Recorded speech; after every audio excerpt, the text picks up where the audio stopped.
Assalamualaikum warahmatullahi wabarakatuh. Perkenalkan, nama saya Deni Risa dari Prodi D3 Kebidanan tingkat 1 dengan NIM 23161540110004. Di sini saya akan menjelaskan atau merangkum tugas kewarganegaraan dengan dosen pengampu mata kuliah Bapak Wahib Asyari. Baiklah, langsung saja ke pembahasan. Kewarganegaraan adalah usaha dasar dan terencana untuk mewujudkan suasana belajar dan proses pengembangan agar peserta didik secara aktif mengembangkan potensi dirinya untuk memiliki kekuatan spiritual keagamaan, pengendalian diri, kepribadian, kecerdasan akhlak mulia, serta keterampilan yang diperlukan dirinya musyawarah bangsa dan negara. Itu adalah menurut Undang-Undang Nomor 20 Tahun 2003 Pasal 1. Secara yuridis, kewarganegaraan dan pendidikan kewarganegaraan di Indonesia dapat tersusun dalam peraturan perundang-undangan berikut ini.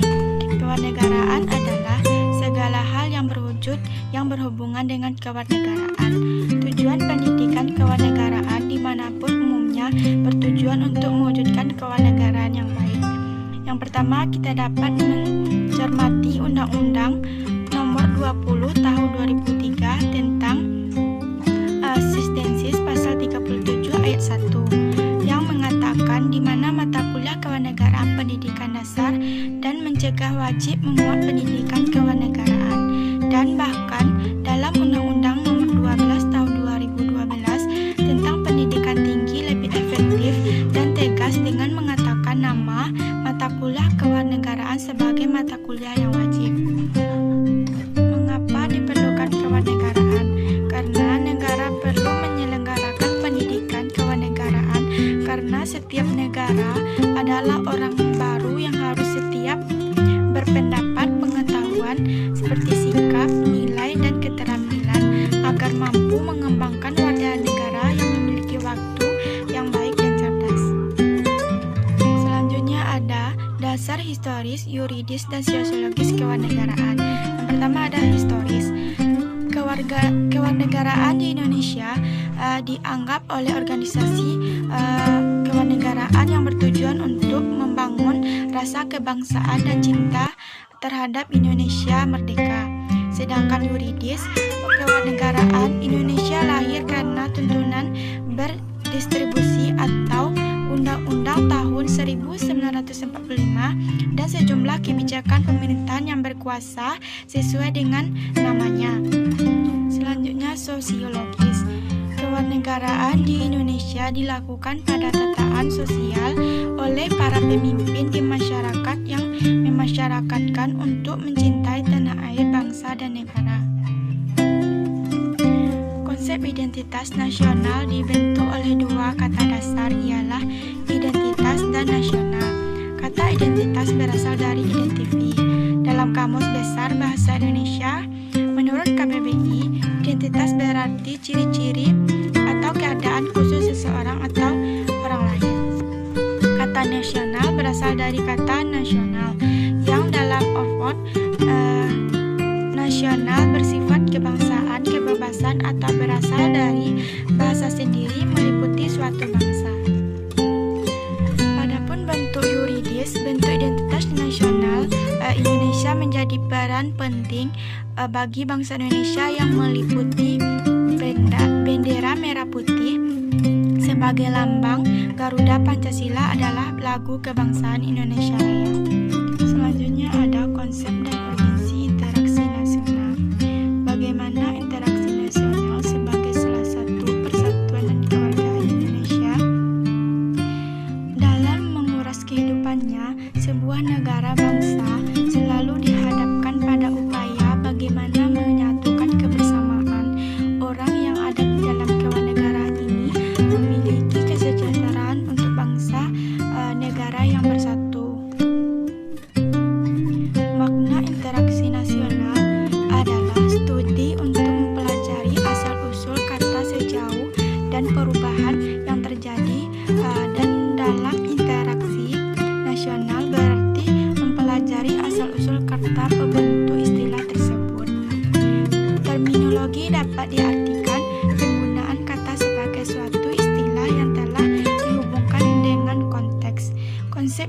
interaksi nasional dihubungkan dengan konteks tertentu dan umumnya dikemukakan dan para ahli. Jenis interaksi. Interaksi ini menurut Myron Weinert dalam Ramalan Surbakti tahun 2010 lebih cocok menggunakan istilah interaksi politik daripada interaksi nasional. Menurutnya, interaksi politik adalah penyatuan masyarakat dengan sistem publik. Interaksi politik berbagi menjadi 5 jenis. Yang pertama, interaksi bangsa. Yang kedua, interaksi wilayah. Yang ketiga, interaksi nilai. Yang keempat, interaksi interbangsa. Yang kelima, interaksi tingkah laku. Jenis interaksi ini ada interaksi politik, terdapat dimensi vertikal dan horizontal. Interaksi ekonomi, terjadi ketergantungan antara daerah supaya memenuhi kebutuhan rakyat. Selanjutnya, interaksi sosial budaya, proses penyesuaian unsur berbeda dalam masyarakat sehingga menjadi satu persatuan. Selanjutnya, ada landasan dinamika dan tantangan interaksi nasional. Perkembangan sejarah interaksi di Indonesia ternyata sejauh ini menjelaskan bangsa kita mengalami pembangunan interaksi sebelum negara Indonesia yang merdeka. Ada 3 model interaksi dalam sejarah. Yang pertama, model interaksi impremium Majapahit. Model interaksi pertama ini bersifat impremium Majapahit. Yang kedua, model interaksi kolonial. Model interaksi kedua ini lebih disebut dengan interaksi antar wilayah Hindia Belanda, baru sepenuhnya dicapai pada awal abad ke-9 dengan wilayah yang terbatas dari sebangsa sampai ke Merauke. Yang terakhir ada model interaksi nasional Indonesia. Model interaksi ketiga ini merupakan proses terjadinya interaksi bangsa Indonesia sejauh negara Indonesia merdeka tahun 1945. Dalam sejarah Indonesia terdapat pertumbuhan tersebut dilalui dengan tahapan-tahapan sebagai berikut. Ada masa perintis, masa penegas, masa percobaan, dan masa pendobrak. Adapun unsur-unsur dinamika dan tantangan integrasi nasional, 4 identitas nasional pertama meliputi bendera, bahasa, dan lembaga negara. Dapat diurutkan sebagai berikut ini. Yang pertama, bendera negara sang merah putih. Yang kedua, bahasa negara bahasa Indonesia. Yang ketiga, lambang negara Garuda Pancasila. Yang keempat, lagu kebangsaan Indonesia Raya. Yang kelima, semboyan negara Bhinneka Tunggal Ika. Yang keenam, dasar falsafah negara Pancasila. Bagaimana upaya mengajarkan kembali bangsa Indonesia terhadap pentingnya identitas nasional dan memfasilitasi serta mendorong warga negara agar tetap memperkuat identitas nasional. Di bagian bawah rendahnya penurunan dan pemahaman kejadian warga negara dalam bersikap dan memperkokoh menggunakan nilai-nilai Pancasila dalam kehidupan bangsa dan bernegara, khususnya pada era reformasi. Bangsa Indonesia di bagian beranda dalam tahap disertakrasi karena tidak ada nilai-nilai yang menjadi pasangan bersama. Bagaimana menghadapi tantangan terlihat dengan masalah-masalah terhadap bendera negara merah putih. Pemeliharaan bangsa Indonesia dapat memperkokoh terhadap lambang negara simbol bangsa sendiri. Pada hakikatnya, semua unsur format identitas nasional, baik langsung maupun tidak langsung, ditetapkan, perlu dipahami, dilakukan, dan disesuaikan dengan peraturan dan perundang-undangan yang telah berlaku. Perkembangan interaksi di Indonesia. Faktor penentu tingkat interaksi suatu negara adanya ancaman dari luar, gaya politik kepemimpinan, kekuatan lembaga-lembaga politik, ideologi nasional, dan kesepakatan pembangunan ekonomi. Dan yang terakhir ada kebijakan strategi dan sebaiknya dilakukan di Indonesia untuk memperkuat nilai bersama, membangun politik, menciptakan musyawarah bersama, memperkokoh lembaga politik, dan membuat organisasi untuk bersama. Sekian yang dapat saya sampaikan. Selanjutnya saya akan memberikan contoh tantangan dinamika pada saat sekarang ini. Contoh tantangan dinamika pada saat sekarang ini adalah adaptasi terhadap perubahan cepat dalam teknologi dan pasar global. Perkembangan teknologi yang pesat seperti kecerdasan buatan dan otomatis mempengaruhi cara kita bekerja, berinteraksi, dan hidup secara keseluruhan.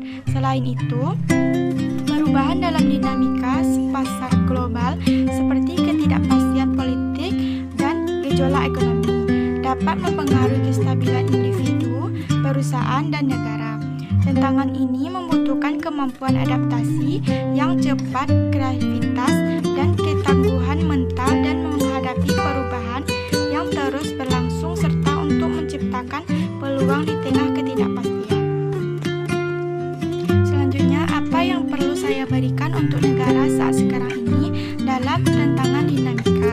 Yang pertama ada analisis data, yang kedua prediksi, yang ketiga pengambilan keputusan, yang keempat pendidikan dan penelitian, dan yang terakhir komunikasi dan kesadaran publik. Saya dapat membantu dalam menyebarkan informasi dan kesadaran publik tentang isu-isu kritis yang memengaruhi negara tersebut melalui media sosial dan layanan pesan.